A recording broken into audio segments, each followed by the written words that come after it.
Hi everyone, Jason and I have decided we're going to have a challenge, and we're going to be using configuration boxes. He is going to be making something out of this, and he's decided on a gramophone, and we have decided, or he has decided, he's going to put a music box in it. So that's going to be interesting. I have not got a clue what I'm going to do, but these configuration boxes are great. They're really sturdy. They have all little compartments, and it's nice to note that the clear acetate that goes over the front of here is actually sealed in there, and it actually has a cover on it so that it doesn't get scratched. So let's see what we make out of them.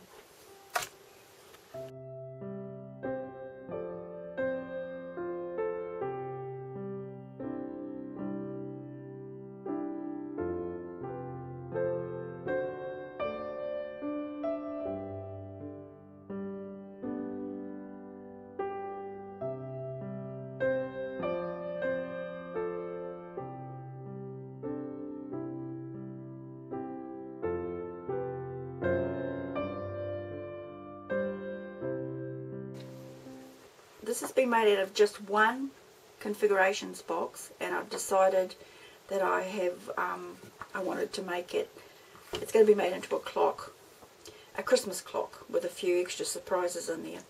So what I've done is I've just glued these together, and now I'm going to use the Viva Decor Metal Effect colour in the silver. I don't know whether it will stay that colour, but I'm going to use it to fill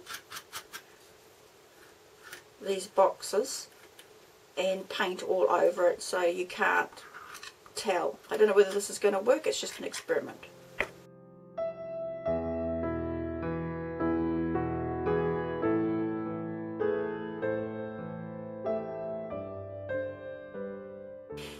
Okay, I've covered this with the silver metal effect Viva Decor, but I think I actually want it to be not just silver, even though it's going to be Christmas.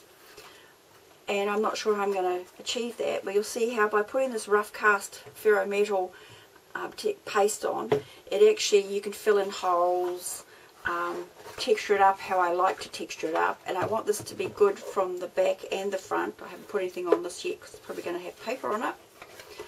And the whole idea of this is to build a clock, to make things to go in here that are very Christmassy. I was considering putting a Christmas scene in here, I'm not sure yet, and I'm going to make a clock using the last box out of the configurations box, and it's going to be up in this position, probably hanging off chains, we're not sure yet. So that's working, but to do an experiment to see how I would like this, rather than have to do it many times, I've made up a piece of board here, put some of that metal effect on there, and also some of the light paint that I've put over what is going to become my clock, just so I can experiment with different finishes that I might like on my configurations box. Here I've been doing a bit of an experimentation with on my palette here to see what gold I would like to bring into the silver, because I'm really a gold girl, but I'd like a bit of both in there. And it's interesting all the different results you get. The alcohol ink gives us this colour. You see a bit of shiny on there because I'm also trying to see how the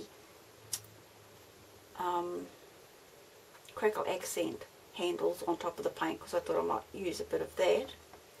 So this is your alcohol ink, and that's the gold you get out of it.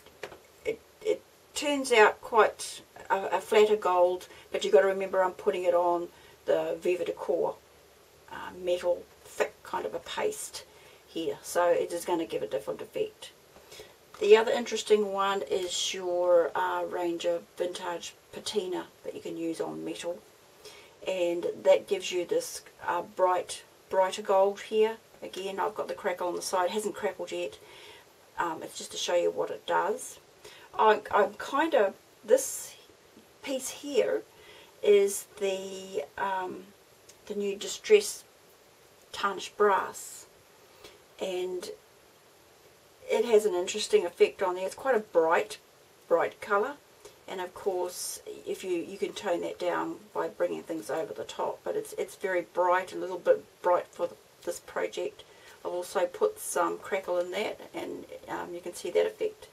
The one I actually favour is the stain. It's a Tim Holtz Distress Stain.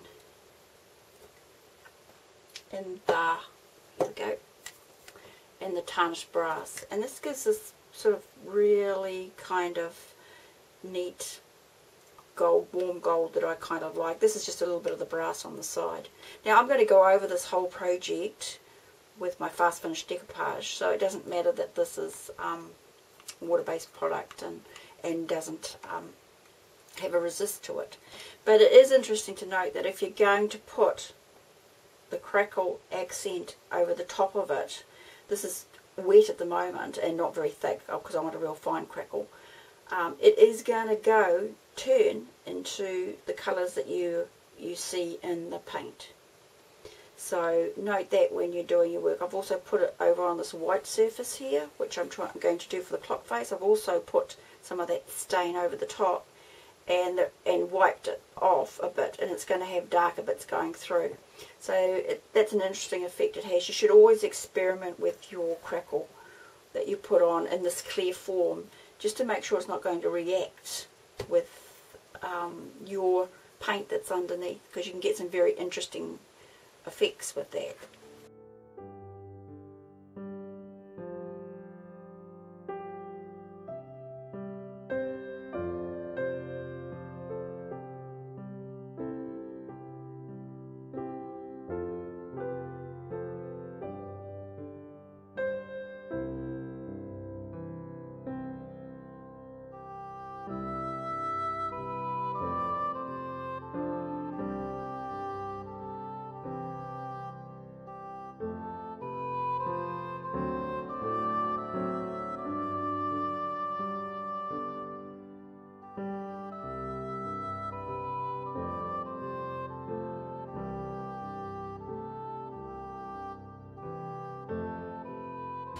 Here we have what I've been working on. This was the original configuration box. It's the 5 by 7, 5 and by 10 by 0.75 configuration box. I don't even know that they make them in this size anymore, but they're a fabulous size, and it's one I really enjoy. And these are all the pieces from it, and I've just rearranged them in this format as you saw earlier. I have used my Ferrometal Effect paste on there because it fills in all the areas and gives it continuity, makes it into one unit. I have coloured it up with Tim Holtz stains, and I've used a few of the Viva Decor rubs on it to get it how I've liked it. I've painted back in here. I've used Claudine Helmuth's paint, just mixed it to the colours that I've liked, and put in a background in each one of these little boxes as opposed to perhaps using paper. And I've used modelling cream, the Viva Decor modelling cream, to shape my mountains in the background. For my snow effects here, which you will be able to see better in the photos, I've actually used the batting that you'd use in sewing or in pillows or in quilts, and I have painted it with gesso to get the white effect on it, and then it comes up really effectively if you use sparkle on it. Now I've used Stickle fine glitter in the diamond, but I've also put in there some of the Clear Rock Candy distress glitter. The reason why I've done that, this is a chunky glitter, like a glass glitter. It's magic stuff to work with, and it gives me different reflex on the lighting, so that in real life when it's sitting there it's quite twinkly, and I mean very twinkly actually, because you've got this glass glitter effect, and then you've got that real shiny effect of the Stickles dry glitter as well. As products, we've got our foundations, Tim Holtz foundations box feet on the bottom here. The only extra piece I've had on here, and this is just a piece of wood, I decided I want to put I wanted it to be quite heavy because I've got a little figures and a little bit of weight in there, so I wanted it quite sturdy. So I've just coloured up a piece of wood with paint and rubs to give me a similar colour to this, to the main body of it. Then what have I done? This is the last piece of the box. This has only got the boxes in it that actually physically came out of that original sized Tim Holtz idea-ology box. And this is one of the ones that come out. Now what I've done with that is I painted it, but then I used the crackle accents over the top to give me this really intense crackle here. And it comes off quite well. And I've used, I actually used the distress paint over it because it got really down into those crackle areas well, I thought, to give me the effect that I want. I'm going to use the idea-ology, what are they called here? Just corners, again from Tim Holtz, and they are going to go on because this is going to be a clock.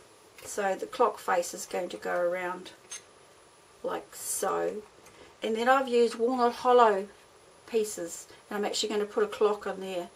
I've got a few of them on my site, but not a lot. I just like making clocks. So we're going to drill a hole, and we're going to have some quite large hands come out. I'm also going to push in one of Tim Holtz's little, these are fun, the mini lantern, because when, it's hard to tell when I'm doing this here, but when you get this going and it's up the right way and I haven't got all this artificial light happening, and you hang this up here, it really makes this area look pretty. So that's another thing I'm going to do. I have decorated up this Christmas tree with pearls and brads and bits and pieces in there. I have got a lot of Lemax figures because I'm a Lemax nut and have had huge displays of Lemax in all sorts of shapes and forms. So I've used a few of those figures in here. I fixed them in there. I've used natural wood and made snow on it. You can get Christmas figures out there in the shops if you want to do it, but this can be decorated up to be anything. I just wanted to show you a new sort of formation that you might like to use to make a clock with it.